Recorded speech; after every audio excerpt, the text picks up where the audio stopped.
হরে কৃষ্ণ বন্ধুরা, পল্লবী শর্টকাট রান্নায় সবাইকে স্বাগত জানিয়ে আজকে খুব সুন্দর একটা রেসিপি নিয়ে চলে এসেছি আপনাদের জন্য। এখানে দেখতে পাচ্ছেন লইটা মাছ নিয়ে নিয়েছি। আজকে লইটা মাছের ঝাল রান্না করব। সঙ্গে রয়েছে সজনে ডাঁটা, এখানে রয়েছে 600 গ্রামের মতো লইটা মাছ, বেশ কেটে ধুয়ে পরিষ্কার করে নিয়েছি। দেখুন কত সুন্দর লইটা মাছগুলো। আর রয়েছে এখানে 250 গ্রামের মতো সজনে ডাঁটা, আর রয়েছে ছোট একটা আলু। আজকে সজনে ডাঁটা আর আলু দিয়ে খুব সুন্দর একটা লইটা মাছের রেসিপি হবে বন্ধুরা, দেখতে থাকুন, সঙ্গে থাকুন। আর এখানে মাছের জন্য মশলা নিয়ে নিয়েছি আদা রসুন বাটা, ধনে জিরে বাটা, কাঁচা লঙ্কা চেরা, পেঁয়াজ বাটা, পেঁয়াজ কুচি, টমেটো কুচি, কাশ্মীরি লাল লঙ্কার গুঁড়ো, ধনে পাতা। তাহলে বন্ধুরা চলুন রেসিপিটা শুরু করা যাক। আর এই রেসিপিটা একদম স্কিপ করে দেখবেন না বন্ধুরা, পুরো ভিডিওটা দেখতে থাকুন, সঙ্গে থাকুন। আশা করছি আপনাদের সকলের পছন্দ হবে, এইটুকুই অনুরোধ রইল বন্ধুরা দেখার জন্য। তাহলে চলুন শুরু করা যাক বন্ধুরা। যেহেতু লইটে মাছ তেলটা বেশি লাগবে, এবারে ফোড়নে দেবো জিরে আর তেজপাতা। এবারে দিয়ে দেবো পেঁয়াজ কুচি।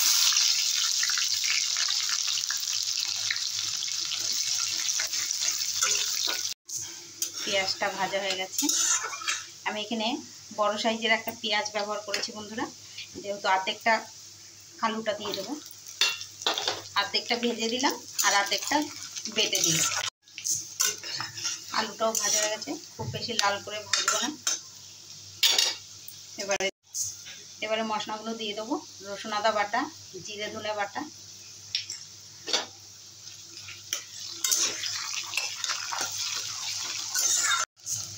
সামান্য একটু জল দিয়ে দেবো।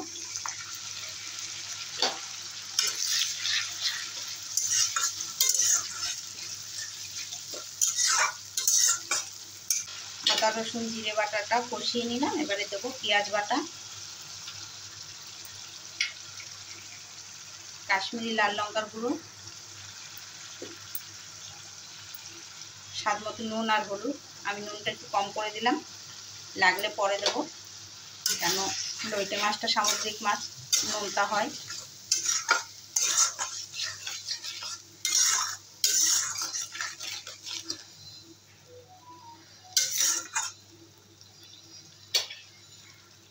এবারে দিয়ে দেবো টমেটো কুচি।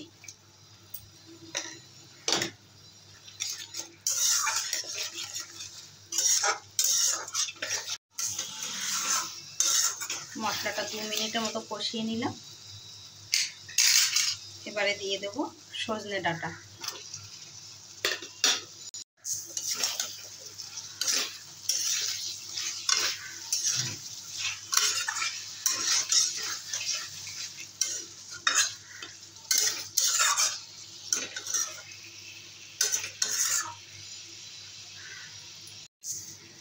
সামান্য একটু জল দিয়ে দেবো।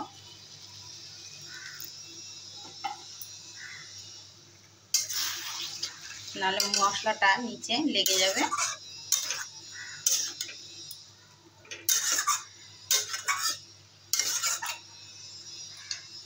এবারে গ্যাসের ফ্লেমটা কমিয়ে 3-4 মিনিটের মতো ঢাকা দিয়ে দেবো। মাঝে 2-একবার দেখুন, এখানে আমি 2-3 বার একটু নেড়ে দিয়েছি।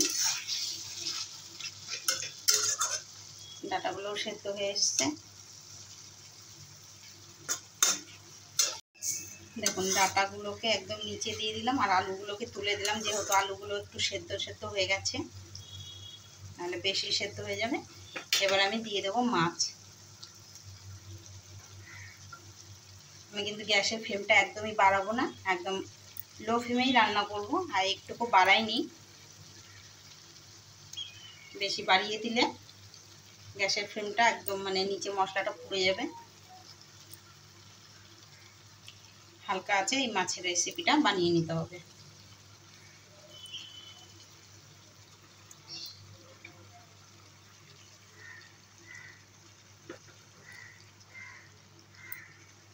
এবারে আমি কিন্তু মাছে আর কোনো রকম জল দেব না, যেহেতু মাছে থেকে জল বেরোবে, একদমই জল দেব না। দিয়ে দেবো 5টা কাঁচা লঙ্কা চেরা, আর হালকা আছেই একদম 5 মিনিটের জন্য ঢাকা দিয়ে দেবো।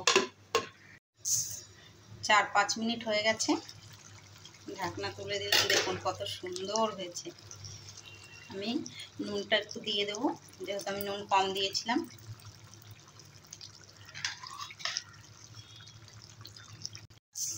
আমি খুন্তি দিয়ে আর মাছটা নাড়বো না, এবারে কড়া ধরে এরকম করে একটু নেড়ে দেবো।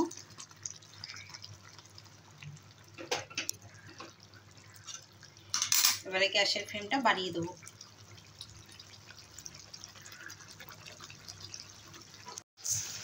দিয়ে দেবো একটু গরম মশলা গুঁড়ো। তরকারিটা হয়ে এসেছে। দেবো টমেটো কুচি, ধনে পাতা কুচি,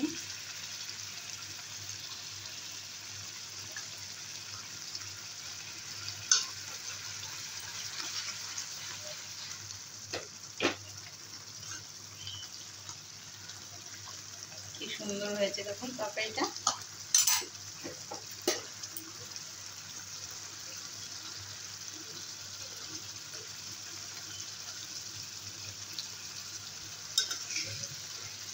এবারে নামিয়ে দেবো। এই দেখুন বন্ধুরা, সজনে ডাঁটা আলু দিয়ে লইটা মাছের ঝাল। আর কি সুন্দর হয়েছে লইটা মাছের ঝালটা, দেখুন কত সুন্দর গোটা গোটা রয়েছে। মাছ কিন্তু ভাজিও নি, কত সুন্দর কাঁচা মাছেরই এত সুন্দর একটা রেসিপি বন্ধুরা। দেখুন কত সুন্দর গোটা রয়েছে, মনে হচ্ছে বাম মাছ। তাহলে বন্ধুরা, আমার রেসিপিটা কেমন লাগলো কমেন্ট করে জানাতে ভুলবেন না। আর আপনাদের ভালো লেগে থাকলে চ্যানেলটিকে সাবস্ক্রাইব করে বেল আইকনটি বাজিয়ে অন করে রাখবেন। এরকম সুন্দর সুন্দর রেসিপি আপনাদের কাছে পৌঁছে যাবে। পল্লবী শর্টকাট রান্না। আর লাইক করতে কিন্তু ভুলবেন না বন্ধুরা।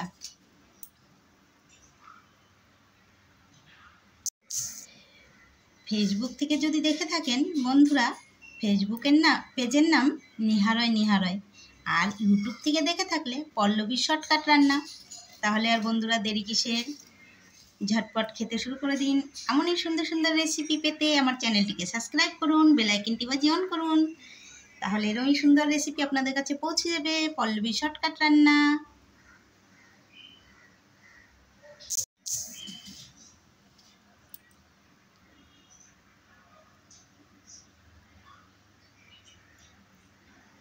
তাহলে বন্ধুরা পাঠিয়ে দিলাম, খেতে ভুলবেন না। ততক্ষণ ভালো থাকুন, সুস্থ থাকুন। রাধে রাধে, হরে কৃষ্ণ।